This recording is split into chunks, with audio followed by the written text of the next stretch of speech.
ଆଉ କୌଣସି ପ୍ରକାର ସୁଯୋଗ ଦେବାର ନାହିଁ। 25 ବର୍ଷ ସୁଯୋଗ ହାତ ଛଡା କରିଛେ, ପୁଣି ଆଉ 5 ବର୍ଷ ଯଦି ସୁଯୋଗ ଦେବା ତାହେଲେ 20 ବର୍ଷ ପଛକୁ ଫେରିଯିବା।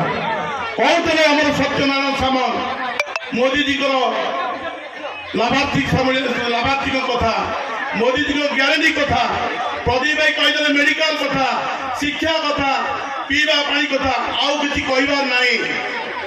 ଗୋଟିଏ କଥା ସମସ୍ତଙ୍କୁ କହିବି, ଆପଣ ମାନେ 25 ବର୍ଷ ଭିତରେ କଳାପଥର ପରଶୁରାମପୁର ଧରି ଲେମ୍ବେରୀ ପର୍ଯ୍ୟନ୍ତ ଏପଟେ ଡମ୍ପଡାଠୁ ଆପଣ ହିସାବ କରିବେ ସରଣ୍ଡା ଜୋନଠୁ ବାରଙ୍ଗ ପର୍ଯ୍ୟନ୍ତ ଆମେ କେତେ ଲାଭ ପାଇଛି। ଆମ ଅଞ୍ଚଳ ଏ କଳାପଥରବାସୀ କେତେ ଲାଭ ପାଇଛନ୍ତି। 10 ବର୍ଷ ଭିତରେ ପ୍ରିୟ ପ୍ରଧାନମନ୍ତ୍ରୀଙ୍କର ଯୋଉ ଯୋଜନା ସେଥିରେ ଆମେ କେତେ ଲାଭ ପାଇଛେ। ଆମେ ଆମ ଏଠି ଯୋଉମାନେ ସମସ୍ତେ ଅଛେ ଯୋଉଟା ଆମର